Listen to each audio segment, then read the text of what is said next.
Welcome students. Today we will be discussing about a little introduction about angiosperms. We will study in detail about angiosperms in our coming classes. Here we have we'll be studying about complete processes which takes place in the angiosperms. In this class we'll be seeing only a little introduction about angiosperms. Angiosperms, they are also called as flowering plants. Angiosperms, they are also called as flowering plants. Here these plants will have a specialized structure. These angiospermic plants, they have a specialized structure, and that specialized structure is called as flower. It is called as flower. In this flower, pollen grains and ovules will be developed. In the flower, pollen grains and ovules will be developed. Pollen grains, it gives rise to male gametes, and this ovules, it gives rise to, that is inside this female gamete will be present. Female gametes will be present. Here seeds are enclosed in fruits. In gymnosperms, we have seen that seeds are present, but seeds are not enclosed in a fruit. Here in angiosperms, the seeds are enclosed in fruits. In angiosperms, the seeds are enclosed in fruits. Here, coming to this little characteristics, angiosperms are embryophytic. Angiosperms are embryophytic, that is, the zygote changes into embryo. The zygote changes into embryo, and then further embryo will change into a seed. Embryo will change, that is, seed, inside the seed embryo will be present. They are non-archegoniate. They are non-archegoniate, that is, archegonia is not present. Female sex organ is not archegonia here. Archegonia was female's reproductive organ or female sex organ in bryophytes and pteridophytes. Here archegonia is not the female sex organ. Instead of archegonia, we have pistil as the female sex organ, reproductive organ. So that is why, as archegonia is not present, these are called as non-archegoniate. These are called as non-archegoniate, and they are vascular. They are vascular. That means they will be having vascular tissues. They will be having conducting tissues, that is xylem and phloem. Vascular system is very well developed. Vascular system is very well developed. We have xylem and phloem. We have xylem and phloem properly developed.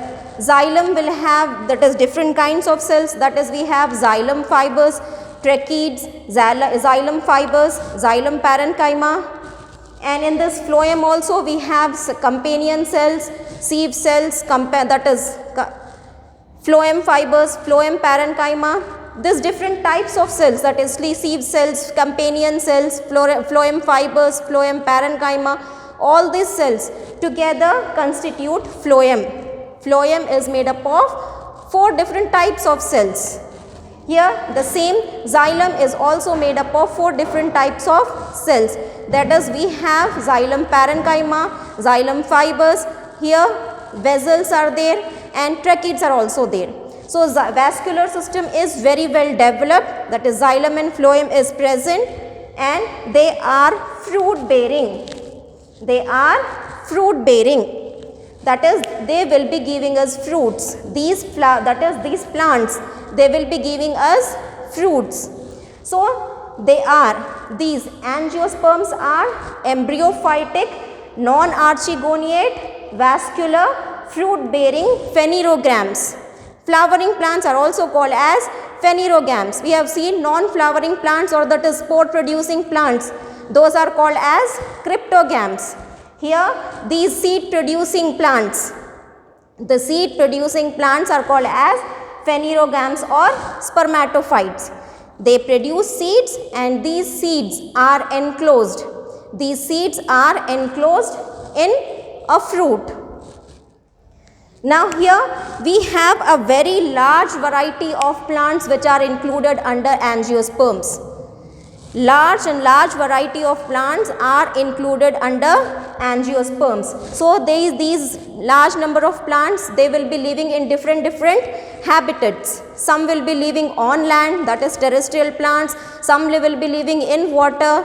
Some will be living in cold regions. Some will be living in desert regions. So here they live in different habitats. We have a number of wide variety of plants which are included under this angiosperms, and they live in different habitats.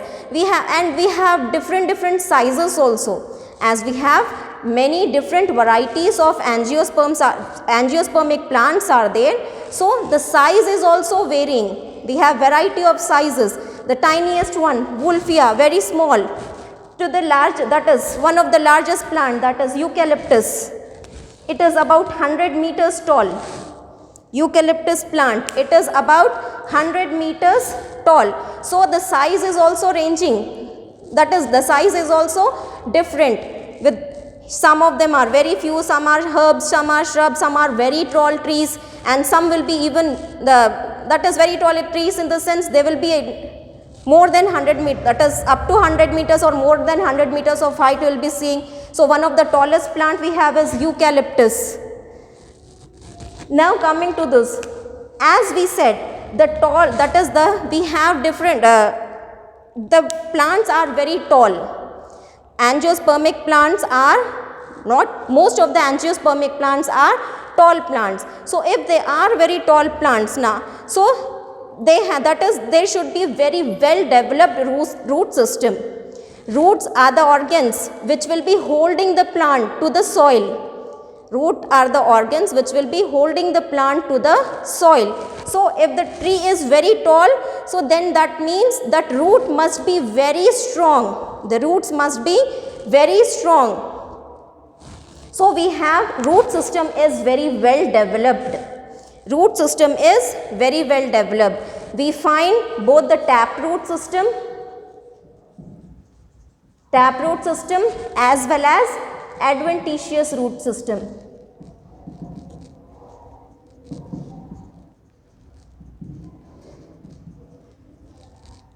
Most probably, that is, most of the plants, they show taproot system as they are taller in height. So most of them will be showing taproot system. But here in angiospermic plants, that is, we have both the, some plants will, that is, most of the plants will show taproot system, and there are few plants which also shows adventitious root system. Here already said you, vascular system is very well developed, that is xylem and phloem. Xylem and phloem are very well developed. Here in this angiosperms, vessels, xylem vessels. Xylem is made up of 4 different cells, I said. Here xylem parenchyma, xylem fibers, xylem tracheids and vessels. Here 4 different types of cells, they will be together making xylem. Here the xylem vessels are very important in transportation of water.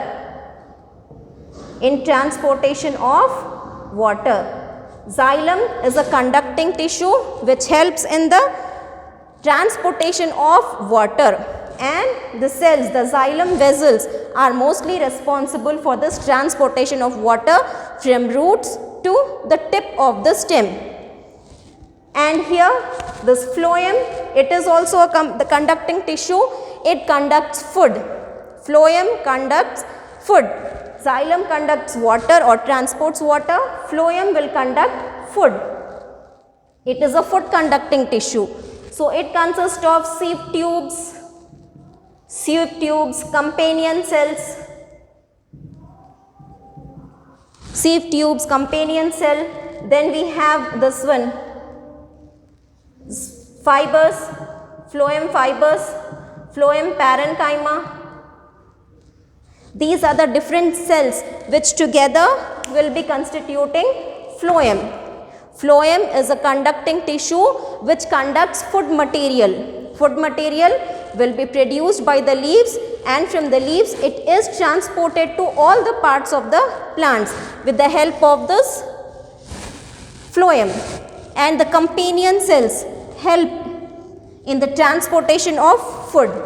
Companion cells helps in the transportation of food. They are the major cells which helps in the transportation of food. Then we have root, everything that is proper differentiation is there. We see root, stem, leaves. Leaves are also of different types. We see stem will be branched. Stems are branched and unbranched, and because of that now the root system is also very well developed. Stem is also very well developed. Stem will be showing branches, and here leaves we find, that is, the tree will be almost full of the leaves. Leaves will be in different arrangements. We will see all that when we move to the morphology of this angiospermic plants. But here the reproduction in angiosperms is by here male reproductive organs, that is stamens, and female reproductive organ, that is pistil. Reproduction in angiosperms is done because of the presence of male reproductive organ and female reproductive organ. Male reproductive organ are stamens. The male reproductive organs are the male reproductive parts are the stamens, or we can even call it as androecium. Male reproductive organs are stamens, or we can even call it as androecium. So here each stamen consists of two parts. One is head-like part and another is tube-like part. This head-like part is called as anther, and this tube-like, this is called as filament. Male reproductive organ consists, that is stamen, it consists of two parts. The upper part is a head-like structure, that is called as anther, and another, that is the part which is below this head, a tube-like part, this is called as filament. This anther and filament together constitute stamen, and all this, that is stamens will be different in number. In different plants the number of stamens will be different, and all the stamens together collectively known as androecium. All the stamens together collectively known as androecium. Here on the stamens now we find certain small structures, that is powdery structures, that is nothing but these are called as pollen grains. This is the male gametophyte which produces male gametes, and the female gametophyte, or that is female reproductive organ, is pistil. Each pistil consists of three parts. This is the upper part which will be sticky in nature, then tube-like part and a bulge part. So this is called as stigma, this is style, and this is ovary. Pistil or gynoecium, it is also, that is pistil, which is also called as carpel or gynoecium. So it will be consisting, each pistil or each carpel will be consisting of three parts. The upper part is the stigma, the middle one tube-like structure which is a connection between stigma and this bulge part. So this is the style, and this bulge part is called as ovary. We all have seen the structure of flower in our previous classes. We have seen this, how this all the different parts of the pistil, and we have also know about stamens. We have studied in our previous classes. So stamens or androecium, here stamen consists of two parts. On this two, that is the upper part is called as anther, and this lower part is called as filament. This anther and filament together makes one stamen, and all the stamens together is called as androecium. Female, that is pistil or carpel, it will be having three parts.